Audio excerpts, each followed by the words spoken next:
our series of. Sorry, Chris, I've just started the recording now. Okay, got it. Okay, right. I'll start again. It's really exciting to do this webinar with you. Um, I was really also excited to find out about ICoP and to join it, especially with my historic links with Brendan McCormack. So thank Caroline and Christoph for inviting me to do this first one. The title of the seminar is Structuring Clinical Practice to Enable Person-Centered Holistic Practice. And I assume, rightly or wrongly, that everyone is concerned with this topic. The original work emerged from Burford Hospital around 1989. I was appointed general manager by Sue Pembury, and I turned up, and the first question I asked was, what is your vision of practice? The answers I got were rather disappointing because no one had really any idea what the vision of practice was. They did talk about Alan Pearson in 1983 coming to the hospital and introducing the Loeb Center of Nursing vision, which is a vision about nursing beds. And he used Burford as a experiment really to test whether nursing could be a therapy in its own right by having nursing beds instead of doctors' beds, for example. The nurses had control over those beds. He left in 1986 and set up a unit at the Oxford Radcliffe Infirmary where he sort of put the ideas developed from Burford into practice. Between 1986 and 1989, there was no leadership really at Burford. It sort of went into a vacuum. So when I sort of discovered there was no real vision, my first task was to change that. Oh, I can't change my. Oh. So the problem was that imported visions don't work and charismatic leadership doesn't work. So what did I do? Oops. So to answer the question, I hung 3 large sheets of paper on the wall. I invited all practitioners to write their beliefs about practice at Burford, including my own. After 3 months, we convened a meeting to discuss these beliefs. I wrote a composite vision. We had a second meeting to discuss this vision, revise until collective agreement. And then we posted the vision on the wall and incorporated it into a patient booklet. So in fact, all our patients and relatives would know what we stood for and what we were trying to achieve. I'll read out the vision. Actually, you could read the vision. I'll read it to you as well. We believe our care is holistic. And that's one issue you may want to discuss because we talk about person-centered practice, but at the time, the sort of ideological term people were using was holistic, not person-centered. Of course, it does raise the question ideologically whether they are the same thing. And so it might be an issue we want to explore, or whether, in fact, a vision should ever be pinned down to one statement. We believe our care is holistic, grounded in the core therapeutic of easing suffering and enabling growth through the person's health illness experience, whether towards recovery or death. The practitioner is mindful of being available to work with the person and the person's family in relationship, whereby the person's life pattern and health needs are appreciated and responded to effectively on the basis of mutual understanding. Caring is seamless across healthcare settings and responds to and promotes both the local communities and societal expectations of effective service. In this respect, we accept responsibility to develop a culture of reflective leadership and a learning organization that continually strives to anticipate and develop practice to ensure its efficacy and quality. By appropriate monitoring and sharing, we contribute to the development of the social value of nursing and healthcare generally. And that's the nursing development side of the business. Our caring is enhanced when we work in dialogical relationships with our multi-professional colleagues on the basis of mutual respect and shared values within our respective roles. This means being assertive to share our thoughts and feelings openly, but appropriately, acknowledging that as persons, we can be stressed and have differences of opinions at times. This is the basis of the therapeutic team essential to reciprocate and support our caring to patients. So quite a mouthful, really, but we thought we needed to be very sort of comprehensive in writing a vision. And then from that, we determine what constitutes a valid vision, which I'm not going to explore in this webinar, but you can read about it and I'll tell you how later. So having written the vision, we're able to determine some important factors about that process. One, that it's owned by practitioners, which leads to a greater commitment rather than compliance. In other words, practitioners own their own vision. It isn't imposed upon them. It gives collective purpose to practice. So practitioners are all pulling in the same direction, like the way a rudder steers a ship. Practice, because I own it and contributed to writing it, are more mindful of it to influence their everyday practice. In other words, the vision is alive. It isn't just words on a paper. The process of constructing the vision created the community of inquiry and commenced the dialogical process as the core of all forms of communication. And it is the foundation stone for conceptualizing systems to realize it as a lived reality. So just to sort of summarize that, it's really important in my mind that practitioners write and own their own visions rather than having visions imposed upon them. And that may be a point of dialogue later. However, and this is the crunch, it's one thing to hold a person-centered or holistic vision for practice, yet it is quite another thing to realize it as a lived reality in practice. And rationally, it seems obvious, if I believe this, then I can go and practice it, surely. However, numerous barriers exist, both embodied in practitioners or embedded in the practice culture, that need to be revealed and overcome. And just to sort of make a note about that, Brian Fay's work, Critical Social Science, was very influential in helping me identify the nature of these barriers, because the assumptions we make about things aren't necessarily obvious to us because they're just normal.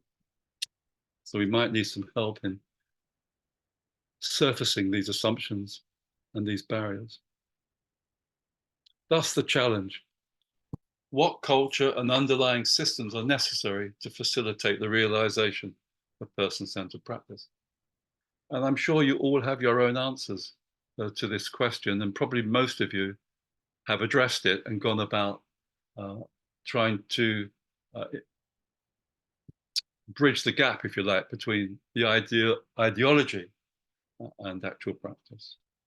So I'm really going to share with you what we did at Burford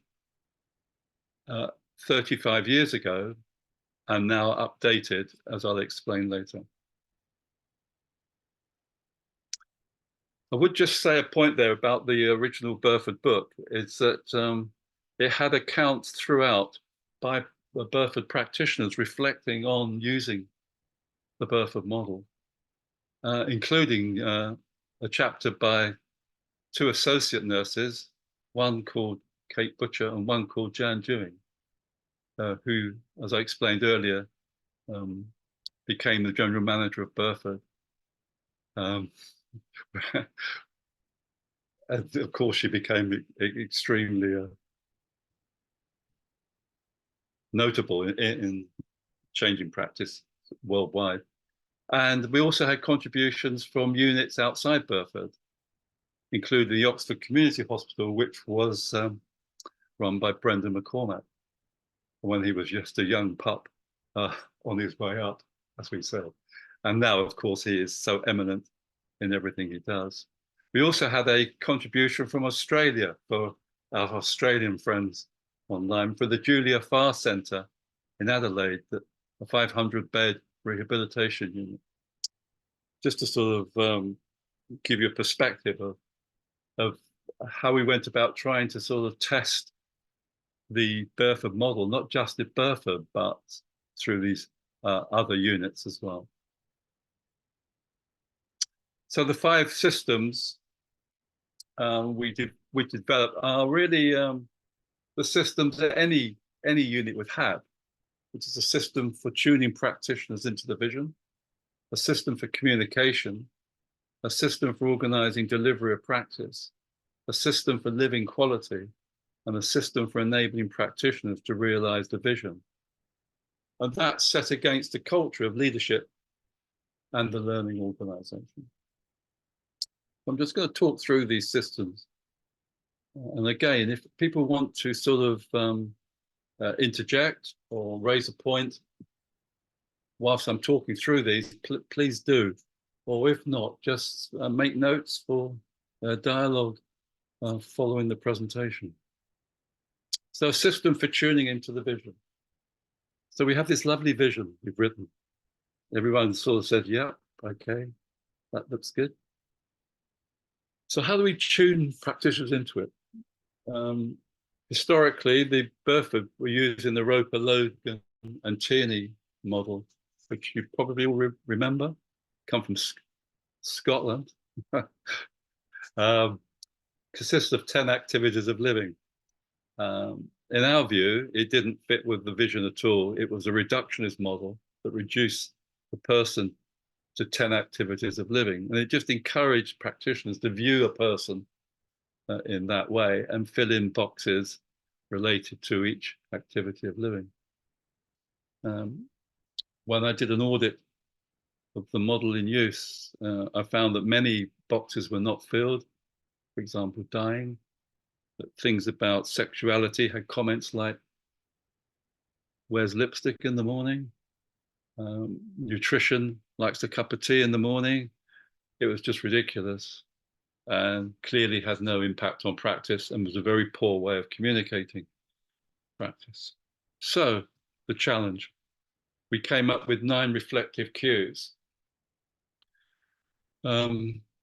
which have stood the test of time, really. They haven't been changed. So the first cue is, who is this person? So if I'm a practitioner and you are a person being admitted to a hospital, first cue I'm going to ask is, who are you? Tell me your story. The second cue, what meaning does this health illness event have for you? The third, how are you feeling? The fourth, more introspectively, that's my dog again. How do I feel about you? And really just this cue is to just tune myself into myself, really, in terms of working with you. The fifth cue, how has this event affected your usual life pattern and roles? And here many of the aspects of daily living will be addressed. The sixth cue, how can I help you or assist you? And then 3 supplementary cues, what is important for you to make your stay in hospital comfortable? What support do you have in life? And how do you view the future for yourself and others? So that replaced the Roper, Tierney, and Logan model. There's some key points about these cues. They don't require written answers. They're internalized to become a natural way to go about practice and view people. The idea of assessment is replaced with pattern appreciation throughout the person's hospital journey. And the reason for that is I want you to get away from the idea that assessment is something done on admission, which I felt was happening with the Roper, Tierney, and Logan. It was just, oh, we do that. We just assess you. We saw pattern appreciation as a way of a continuous process of appreciating the person's pattern and also integrating it with evaluation, the next point. So the nursing process was, if you like, dismantled in that way. But the other thing is that about tuning in as wavelength theory, and I'll just sort of show you a slide on that. So by tuning in is that the idea of this pattern appreciation is to try and tune into the practitioner's wavelength with your own wavelength. So it's like you move and flow with the person on their journey. But this is a stark contrast to a typical, more functional wavelength pattern, where we can see the patient's wavelength there, but the practitioner's wavelength is static, with the expectation that the patient fits in to the practitioner's wavelength.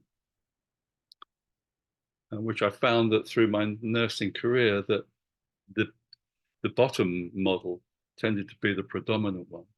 It's the nurse that controls the environment, in other words, and patients expected to learn and fit in to that wavelength. So person-centered practice totally turns that on its head, as far as I'm concerned. Again, it may be a point for dialogue later about that process, because it's absolutely vital, in my view. The second system is about communication, and a shift from nursing process to an unfolding reflexive narrative of working with a person along their journey. So instead of writing nursing process, we scrapped that and we just wrote a narrative of being or journeying with the person, raising points in the narrative that needed addressing and communicating. And the second, that was the significant written communication, and the verbal one was a shift from a shift report in the office to bedside handover. If we believe in working with our people, our persons, then we need to engage them more comprehensively in the process of planning their care. If persons didn't want that to happen, we respected that and would hand over them in the office following the handover. And we were very obviously mindful of issues like confidentiality. But like, again, if that's of interest, we can pick that up in dialogue as well. The next one was a system for organizing the delivery of practice. Burford practiced primary nursing, which was good, because I do feel that primary nursing is the most appropriate form of organizing practice to facilitate person-centered practice. However, it has its problems. When I arrived at Burford, we had two primary nurses. One was incompetent, put it mildly. The other was sheer genius. The contrast between them couldn't be greater. What actually happened was the primary nurse who was incompetent was actually found incompetent and was suspended, and the review process resulted in her moving to another hospital for further training. The chief nurse was shocked that nurses were so incompetent. The other primary nurse, the the one who I called sheer genius, was a huge support to me. And that much of what we did couldn't have been achieved without her. Her name was Jackie Sturt. What I also found about primary nursing, there was no development for them. There was no sort of communication much between them. And I think this is with primary nursing, it is a problem that practitioners can feel they're on their own, that they own their practice and they've got to control it. It shouldn't work like that. And so what I developed was what I called the therapeutic team, where practitioners are available to each other, mirroring being available to persons and creating community. Therefore, relationships between practitioners should mirror relationships between practitioners and persons receiving care. And I think this is, again, a very fundamental issue that needs to be created or established with person-centered practice. Again, a point that we can pick up in dialogue.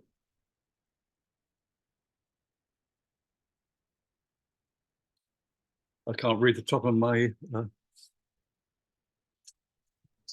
what that says, actually. A system of enabling practitioners to realise the vision. Okay, yeah, thank you for that. So one barrier to realising person-centered practice is the practitioner knowing what person-centered practice is as a lived reality beyond its theory. Yeah, it's one thing to hold ideas about person-centered practice. It's another thing to live it. And Charlotte Yoko Beck, in her book, Everyday Zen, talked about running in place. And I think this is so interesting, I have to share it with you. Suppose we want to know how a marathon runner feels. If we run 2 blocks or 2 miles or 5 miles, we will know something about running those distances, but we won't know anything about running a marathon. We can recite theories about marathons. We can describe tables about the physiology of marathon runners. We can pile up endless information about marathon running, but that doesn't mean we know what it is. We can only know when we are the one doing it. We can only know our lives when we experience them directly, instead of dreaming about how they might be if we did this or did that. This is called running in place, being present as we are right here and now.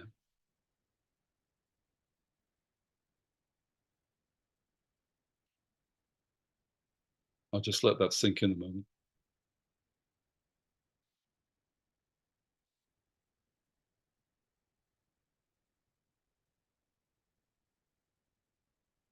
So what I introduced at Burford was guided reflection as a way of working with practitioners. Just a number of key points here, because I'm sure you all know about guided reflection. One is about learning through everyday experiences, resolving contradictions and holding creative tension. So basically, I met with practitioners about 1 hour every 3 weeks, and asking them to reveal, sometimes confess, their experiences, and I would guide them to learn through that. When we started, of course, we just had a conversation. We didn't sort of structure it in any particular way, but through analyzing recorded dialogues of these sessions, and this was wrapped up in my doctoral work, that we developed the model of structured reflection particularly to enable practitioners to reflect before they came to the guided reflection session. So they've already done half the work before they had the session. Otherwise, the guide would end up asking all the questions in the model of structured reflection, if you see what I mean. And the phases of reflection, I called it within the hermeneutic spiral of being and becoming, the model of structured reflection, has 6 phases. The preparatory phase, get your head in the right space to reflect and become more mindful. The descriptive phase, of writing a description of the experience. The reflective phase, asking questions to sort of explore the description, leading towards developing insight. The anticipatory phase, what would you do given the situation again? Opening up a realm of possibility and potential and gaining new insights. Then the insightful phase, pulling all that together. And then deepening insights phase, which is involving a dialogue with theory to inform insights, and also through guidance, which I'll talk about shortly. And then the representational phase, which is maybe writing about that, either as a portfolio for professional development, which is a key these days. And so through the process of guided reflection, you can develop your portfolio for students writing assignments, for example. So in all my courses, all assignments were written really through a guided reflection experience. Let's take you back. Another key point is the reflexivity, which is an unfolding narrative of the practitioner's becoming. Most important, so at the end of each session, we would write notes, or either I would write them, particularly if I was the researcher, or better, the practitioner wrote them. And when I wrote them, I gave them back to the practitioner to say, is this what in fact we discussed? They would say yes, but it had certain benefits writing the notes, because it enabled them to further reflect on issues raised in the session and issues to pick up the next session. So the idea of reflexivity is that you building on experience building on experience, insight building on insight. And reflexivity defined as looking back and seeing self emerging through a series of experiences. So a vital aspect of guided reflection is this idea of reflexivity. About accepting responsibility, that practice is the practitioner's responsibility, not mine, particularly with primary nursing. So by actually sharing experiences, the practitioners were accepting that responsibility, that their responsibility to learn and become effective practitioners. Through the process of reflection, practitioners learned to pay attention. So everything we talked about became much more vivid in their minds. And so when they went back into practice, they were much more mindful of themselves in practice and the issues that we had talked about. Developing the practitioner's voice, what Belenki calls the quest for self. Many practitioners are timid. They don't have a voice. They've been socialized to be subordinate. Educational processes haven't enabled assertiveness and knowing self. And this became a very important point about person-centered practice, that to be a person-centered practitioner, you had to be an assertive, informed person who knew themselves, because you're using yourself in a therapeutic way. So we had to cut across the idea of the nurse as a stereotype, for example. So that's a very important part of guided reflection. And lastly, the developing the being available template. So I was asking, what is the core therapeutic of person-centered or holistic practice? And I came up with this: the practitioner being available to enable the person to find meaning in their health illness experience and work with them towards identifying and meeting their needs with concerned, poised, informed, respectful, and appropriately culturally safe, skilled response. Now, that's going to be defined in many different ways by people, but that's the way we saw it. And again, you might want that as a point for the dialogue. However, that's all very well. So what we identified further was a number of factors that determine the extent the practitioner could be of available. And I put in brackets of service. And the 6 points were the extent the practitioner was mindful of realizing the hospital's vision. So the more the practitioner held the vision in their mind as they went about their practice, the more they were likely to realize it. The extent the practitioner knows the person, the extent the practitioner's concerned for the person. We use the word here concern deliberately. I wanted to separate it from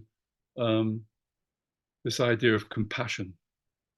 I was uncomfortable with the word compassion because compassion means you have room in your heart for whatever the person's suffering. And I felt that that may lead the practitioner into trouble. And so the word concern seemed more appropriate. Again, a point for discussion. The 4th point, the extent that practitioners could respond with appropriate skilled action to meet need. This is the nitty gritty. Yeah, you have a problem? Well, I've got the answer for you, perhaps. Let's talk about that. The extent of the practitioner's poise. And again, this is such an important point because person-centered practice opens the practitioner up to vulnerability. Because when you start using yourself, you move away from a professional detachment to a professional involvement. You take on board more the person's suffering. And so to balance being vulnerable, we found that practitioners had to develop what I termed as poise, the ability to know and manage yourself. It may be related to something like emotional intelligence, but it was so essential because the stories that practitioners shared in practice were often stories of anxiety, concern, frustration, distress. And so in sort of partly knowing how to respond to those issues, they also had to learn to know and manage themselves. And again, an issue for dialogue. That's all very well, those 5 points. But perhaps even more significant was the extent the practice environment facilitated being available. And we'll come on to that. Potential problems, we found that with guided reflection.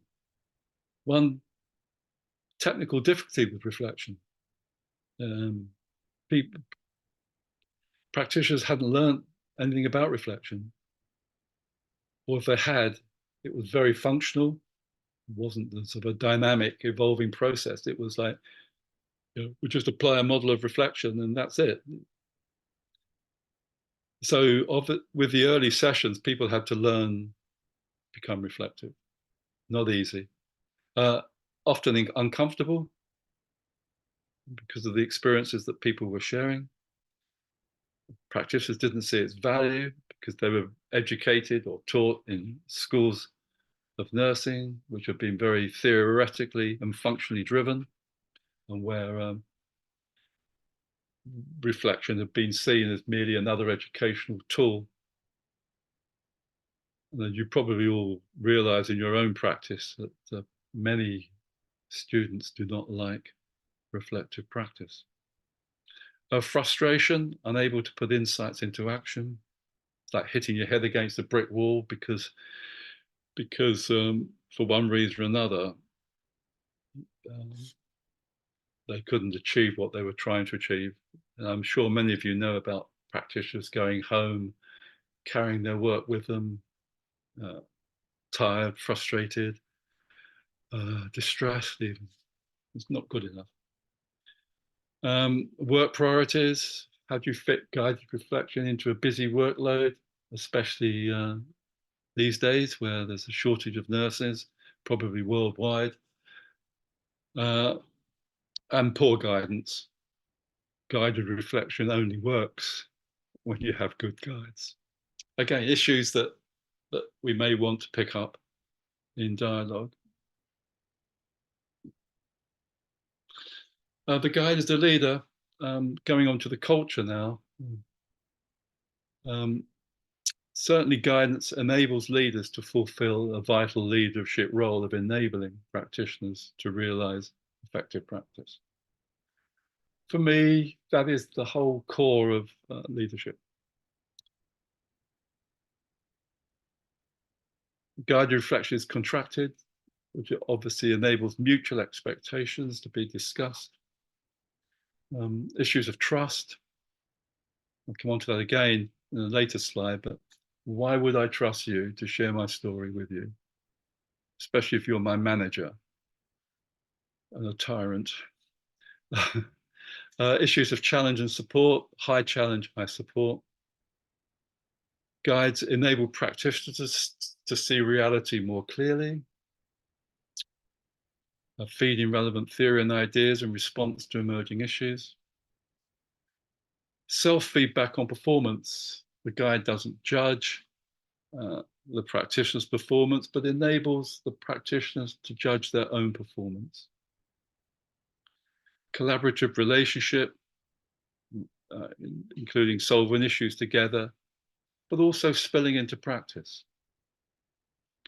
Rearranging the relationship between leaders and practitioners, flattening the hierarchy, creating a new work culture, which can be difficult because we all work in transactional organizations that don't necessarily enable that. Ensuring reflexivity, as I mentioned in an earlier slide about how issues are picked up between sessions. And this also comes down to about leaders having a vision of themselves as leaders. And I put here transformational, servant, person-centered, mindful, all sorts of adjectives that we might use these days. I'm going to move on there, picking up that last point. This is Bass's work about transformational leadership, but I won't go into this because unless you want me to come back to it, because it's too detailed. But more significantly was discovering servant leadership as a model of leadership. And the idea of being of service, the leader being of service, Robert Greenleaf's work, servant leadership. And being of service, being available. So again, this idea of congruence between the way the leader responds to practitioners and the way practitioners respond to persons should be congruent. And Robert Greenleaf writes, do those served grow as persons? Do they, while being served, become healthier, wiser, more free, more autonomous, more likely themselves to become servants? And I just love that definition because one thing leadership does then is to breed leaders. So all the practitioners become leaders, no matter what their role is. They all become leaders. It becomes a healthy, freer, wiser, more autonomous culture. And that's everything you want from a person-centered practitioner. Another key aspect I've mentioned, but I would just reinforce, is creating community. So the idea of a practice unit being a community of inquiry, community of learning, a community of mutual support and togetherness. I mentioned it with the therapeutic team. Leaders having awareness and foresight. They can see what's going on, they know what's happening, they're proactive, they can see the future. Conceptualizing, for example, conceptualizing the Burford systems. And defender of the faith and guarding the borders.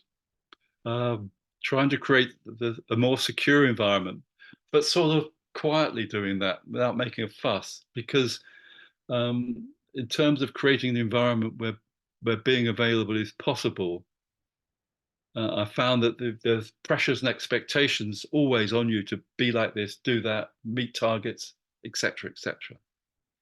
So defender of the faith, person-centered practice matters in this unit, and whatever we do, we're going to honor that, no matter what your expectations on us. So it's like guarding the borders.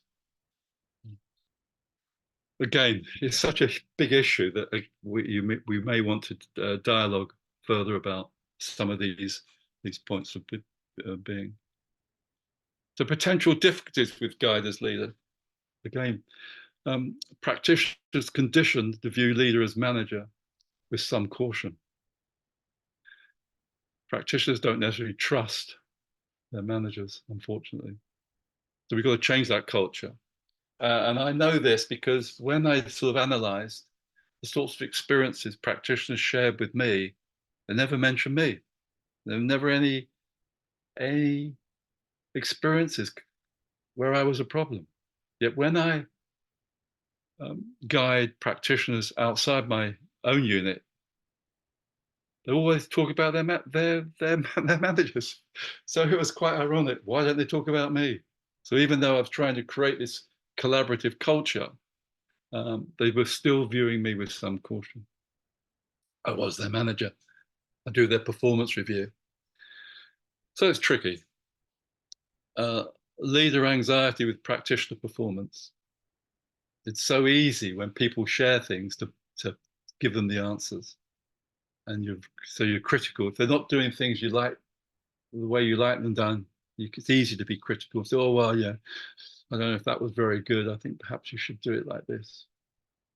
Or you see how easy it is to do that, especially when the organization looks at the leader as a manager to ensure quality.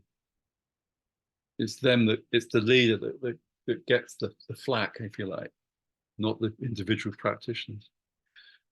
But the issue here with the critical ego state is the nurturing parent, where, oh, poor you, oh, you're having such a tough time. What nurses are like, we just love to sort of wrap people up in our concern and make it all right for them. But they're not a helpful positions to take. And this is based on the work of transactional analysis. And again, we can talk about this. Mentioned about the leader not being skilled enough. It's vital that leaders, as guides, are good enough, which leads into educational programs, which again, we can talk about. And the transactional hangover, which views guidance as managing performance. The leader has to try and shrug that off. Okay. So I'm just going to go to the last system for living quality. And raise some issues here regarding person-centered practice. A necessary shift from external to internal monitoring. And I'll pick that up. Feedback from guided reflection, obviously, is quality indicators. A therapeutic team, where quality becomes everybody's responsibility, not just the leaders. Systems such as clinical audit and debriefing. Setting standards of care focused on particular aspects of practice. I'll pick up some issues from that. Standards of care were developed by the Alison Kitson, really, in the Institute of Nursing in Oxford, based on structure, process, and outcome measures. Think about, they focus on particular aspects of care, like, for example, sleep, nutrition, self-medication, wound healing, you name it. Any aspect of care can become a focus for a standard of care. There's a process of team learning that brings practitioners together to look at issues of concern in practice. We use observational outcome tools we call spot and scan. So through the process of setting standard, the practitioner becomes mindful of the standard and realizing it in practice. So you can spot where the standard isn't being met and note it, or you can do formal scans. And often students attached to the hospital are asked to do the scanning and feeding back to the practitioners about what they had observed, whether the standard was being met or not. a practitioner responsibility for monitoring and updating. So every practitioner took on at least one standard and were responsible for managing a resource file, monitoring and updating it.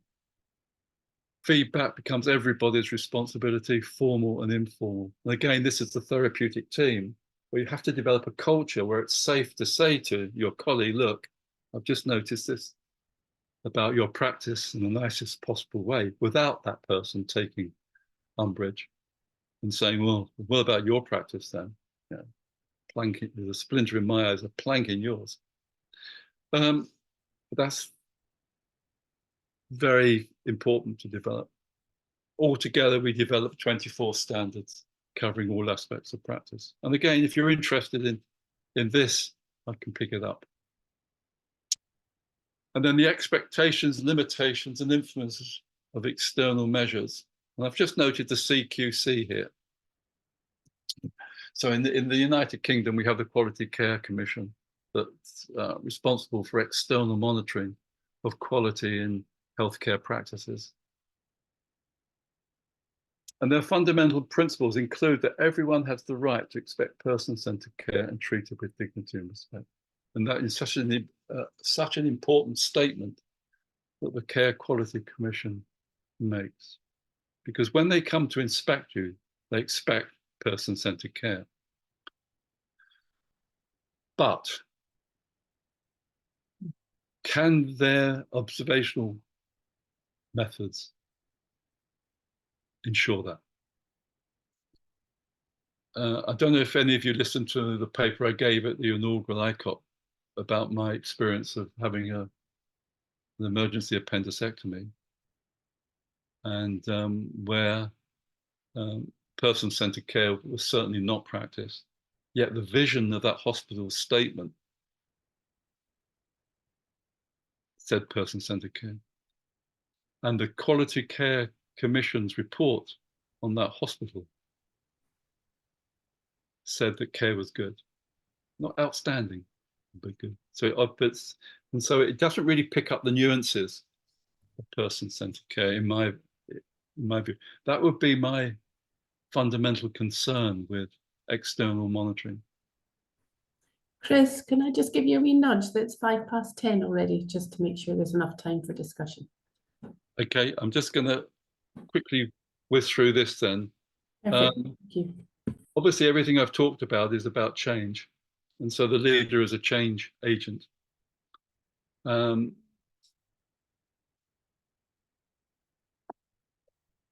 won't go through these points then. Just to say that Ottaway's strategy was the one that we used, about creating felt need, bottom-up approach, tailor-made, training follows change, reinforcing new needs, and pilot site. Again, I can pick up these issues if you would like me to. Talking about a fundamental shift in culture between a functional approach and a person-centered approach. These are the sort of things that I think ICoP have already addressed. So a shift from doing things to, for, and at people to working with persons, professional detachment to professional involvement, transitional management, non-reflective, reactive to holistic leadership, reflective, proactive, harmonious team to therapeutic team, theory-led to practice-led, learning, external quality monitoring to living quality, change accommodating to fit existing culture, status quo, chaotic change where every aspect of practice is viewed as essentially problematic. And it was really important to understand some of the barriers or some of the cultural assumptions in order to manage change. The Royal Devon Healthcare Trust states in their About Us information, we will create a culture which retains, develops, supports, and attracts people to work as part of a team to deliver person-centered care. I call this the Achilles heel, because with any organization that writes such a statement, you can go back to them and say, look, this is what you state, you deliver it.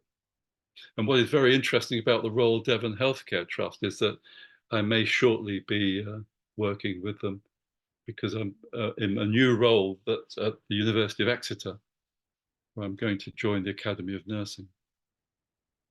I'm not going to talk about the learning organisation because we've covered all these issues, except to note that personal mastery is a good definition of a person-centred practitioner. I'll just let you read this.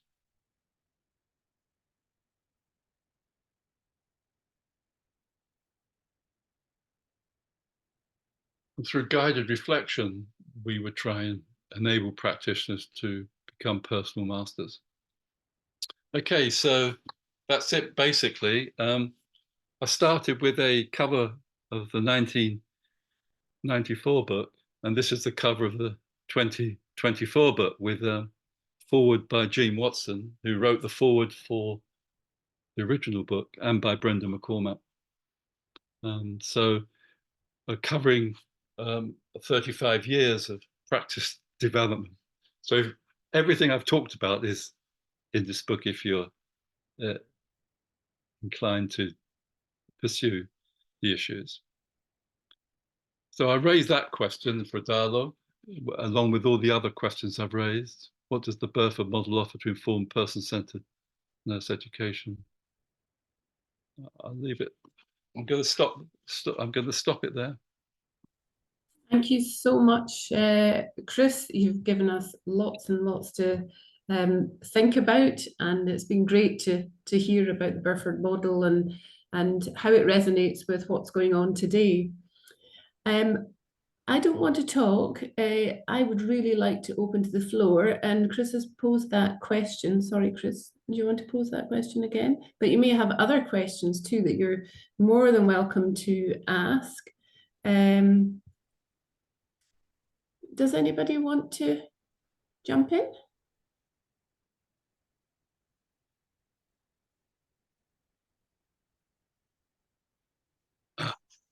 I got rid of the.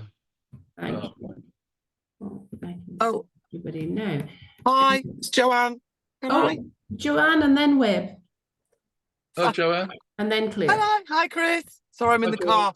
I'm in the car, but I'm stopped. Oh.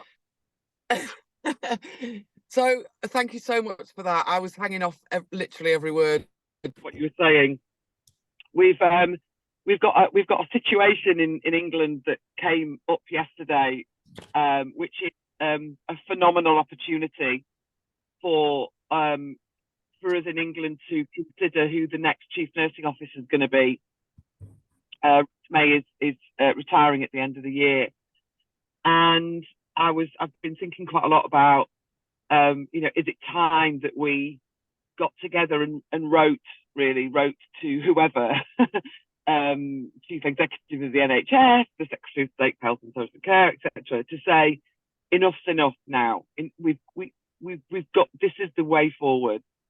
It's been in our minds, it's been in our literature, it's been in our experience for 30, 40 years. It's still seen as quite niche. It's not the norm. And with a degree minimum educated profession in the UK coming out, and these brilliant young people, they deserve better, and this is perfect. And I suppose I've been thinking kind of last night and today, where do we start? Where on earth would we start if we wrote to Ruth May, the chief nurse now, or what would we do? How would we go about it? Because most people I know in that policy team at the top of the shop in England have absolutely no idea. The only person really is Charlotte McCardle, who is we know was the chief nurse for Northern Ireland and is very very aligned with this work and talks about Burford a lot. So I suppose it's a question really. I kind of feel today I feel a bit discombobulated with this opportunity. I don't quite know what to do with it, but I feel as if we must do something now. Yeah, that's kind of. Sorry, it's a bit of a big one, isn't it? Thank you, Joanne. Chris, have you got any response, or does anybody have any response? Claire's suggesting that she's thinking Scotland come in on the act as well. But Chris, have you got anything to respond?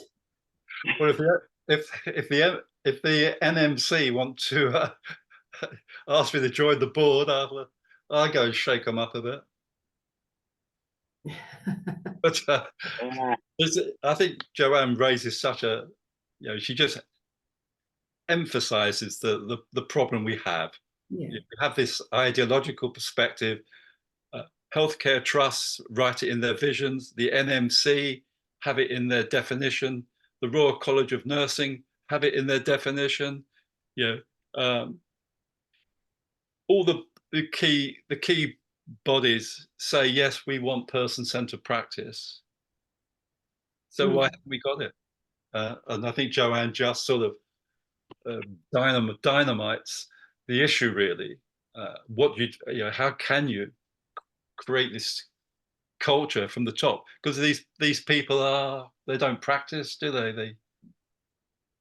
I won't say anymore. I'll leave it to other people to come in on that one. That's great to have that issue raised, though, and perhaps some like-minded people might stimulate us all into action somehow, perhaps. Thank you for that question. If it's okay, I'll just whiz on because I'm aware of time. Webb, Claire, and then Carol. Webb, do you like to come in? Thank you so much, Caroline, and thank you, Chris. I really appreciate the lecture, and especially the points that you raise are extremely important ones. I think this is my question, or more a wonderment, just leads on to Joanne's point, where I do wonder about the impact of macro context on person-centered practice. Often we talk about training the person or the practitioner and what practitioner has to do. And sometimes we do talk about organizational systems, but we rarely get to talk about what changes need to be made. And I think you were kind of alluding to that as well when you were talking about policymakers, and because they're not directly involved with practice, they don't actually maybe appreciate person-centered practice directly. I wonder if you would maybe say a few words or your thoughts on the interaction between these two. So what I'm guessing at is policymakers are also people. And sometimes, more often than not, they also have there's an interaction between the practitioner level at the from the person-centered practitioner point of view, but also between the macro context, which is the wider socio-political context. So I wonder if you wanted to say something about that, the interaction that exists between these two. Yes, I'm not sure what I would say to you. Again, it's a question that other people listening may want to answer. But it takes me back to that quote I said about being a guarding the gates and being a defender of the faith. And I was a general manager at Burford, the head of the nursing development unit. And so it's about leadership for me, really. I know that Joanne was thinking about developing leadership programs that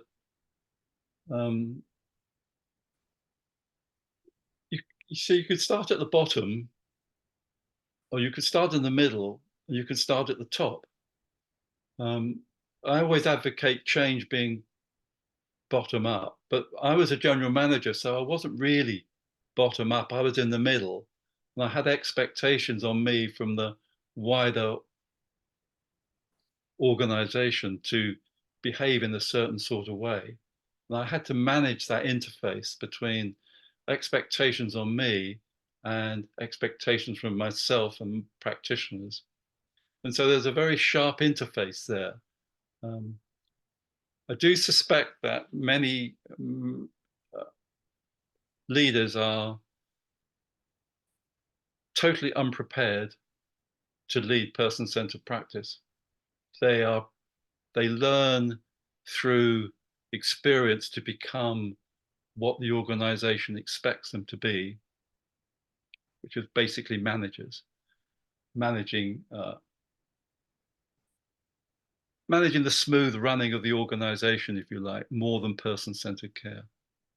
I can't really answer you, but I have more than that at this stage, but I would like to hear what other people might say. Anybody else want to come in on that comment? suppose I was kind of thinking about all the work that many people here and I have been engaged in, which was about developing the person-centered curriculum framework. So in education and bringing education into that space as well, so that it is, you know, again, you know, thinking, well, it's bottom up in terms of from the moment somebody enters the nursing profession that they are experiencing person-centered practice in the way that they learn and develop, but also the educators who are implementing that or applying that, being that, how they then communicate up the way as well. So perhaps it's kind of at every level, isn't it? Anyone else want to come in, or Webb, have you got a response to that? I just wanted to say I totally agree with that. I think change needs to come at all levels, but sometimes the degree with which change can, or the speed at which change can come, can also be influenced by what level the change is coming at. Yeah. So usually the change is easier from top down rather than bottom up. So I think it's also good to just ponder over going from this training the person approach to, you know, let's challenge the culture itself. Maybe, you know, the people are overworked, they are stressed. There are a lot of factors where, for example, they feel afraid of speaking up to their managers, and the leaders are seen as managers because of some of those reasons. So I think a combination of all of these. So I totally agree with the comment that you made there. And just a last comment, Ilse said that she thinks the voice of nursing needs to be much louder and more coherent. And I imagine you're talking at every level as well, Ilse. So thank you for that question and those comments. Thank you very much. Claire, do you want to come in with your question? And then Carol, and then Caroline. Thank you, Caroline. I think it might be more of a ramble than a question, but wow, where to start? Right away. Reliving all of this, it's so lovely to see Angie on the call. Angie and I were working in the National Institute for Nursing. I was working on the standards of care work with Alison Kitson at that time, and it's such a joy to be reconnected with that time, which I think was an extraordinary time for nursing of real exploration about our identity as professionals and claiming a space of a real strong professional narrative that says this is who we are and what we bring. The 9 reflective cues, what a lovely reminder of that. And I think Joanne and I have had a conversation about the fact that in the UK, the Nursing and Midwifery Council is about to look at refreshing the code of conduct for nursing. And wouldn't it be lovely to think about those 9 reflective cues as we think about what it is to be a person-centered practitioner, and how do we incorporate that into what it is as the standards for our registration. I had a recent experience of being a participant observer, or a non-participant observer rather, in a hospital, and I think the thing that astonished me was how much more difficult it is to be a person-centered practitioner when everybody is looking at screens all the time. All the information is on screens. Trolleys have screens, and actually retaining our humanity and our connection with one another when everything is on a screen, I think presents an even greater challenge, to say nothing of our global workforce, where workplace culture is not only about person-centered practice, but has this overlay of global culture. Speaking to the nursing staff who are saying, oh, well, I find it hard to belong in this unit because I'm the only Korean and everybody else comes from India.